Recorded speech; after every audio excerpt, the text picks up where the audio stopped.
দেখো আমরা এসএসসি গণিত অনুশীলনী 2.1 করছি 7 এর গ নম্বর প্রশ্নটা তুলছি। এত সমান এত হলে x, y নির্ণয় করো। মানে এই দুইটা ক্রমজোড় সমান হলে x এবং y এর মান বের করতে বলছে। তো আমরা প্রথমে লিখব দেওয়া আছে এইটুকু আগে লিখব দেওয়া আছে। লেখার পরে আমি একটা জিনিস বলি, আগেও বলেছি, সেটা হলো যে একটা ক্রমজোড়, এই দুইটা ক্রমজোড় যখন সমান হবে তখন এই ক্রমজোড়ের প্রথম উপাদান এই ক্রমজোড়ের প্রথম উপাদানের সমান হবে এবং এখানকার দ্বিতীয় উপাদান এখানকার দ্বিতীয় উপাদানের সমান হবে। তো আমরা লিখতে পারি এইটা সমান 1, অতএব 6x - y সমান 1, এটা সমীকরণ নম্বর 1। এবং এই দ্বিতীয়টার সমান, দ্বিতীয়টা বলতে 13 = 3x + 2y। এটাকে আমরা পক্ষান্তর করে নিয়ে আসি, তাহলে 3x + 2y সমান 13, এটা সমীকরণ নম্বর 2। এখন এই দুইটা সমীকরণ সমাধান করতে হবে, করলেই হয়ে গেল। তো আমরা যে কোনো পদ্ধতিতে করতে পারি, তো আমি এখানে অপনয়ন পদ্ধতিতে করব। দেখো এখানে 2y আছে, এখানে y আছে, তাই এটাকে 2 দিয়ে গুণ করি, 2 দিয়ে গুণ করলে 2y হবে, তখন এই 2y আর এই 2y কাটাকাটি যাবে।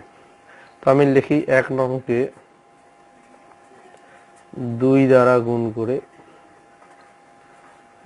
করে 1 ও 2 যোগ করি, 1 ও 2 যোগ করি, এই কথাটা লিখলাম। আচ্ছা, এখন এটাকে 2 দিয়ে গুণ করি। দেখো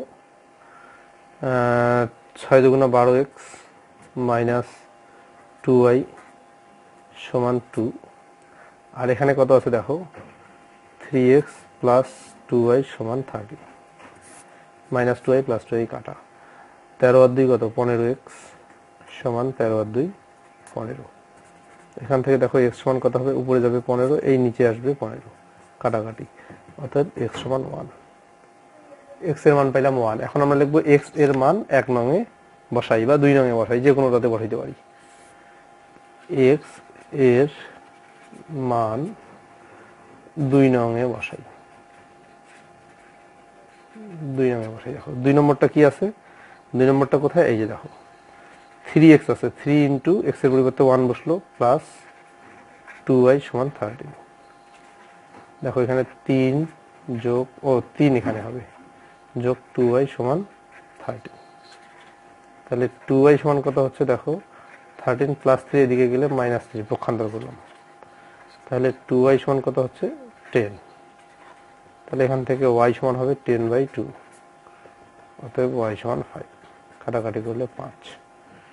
তাহলে আমরা লিখতে পারি, অতএব আমাদেরকে x, y নির্ণয় করতে বলছে, অতএব x, y সমান, x এর মান হলো 1, y এর মান হলো 5, এটা आंसर।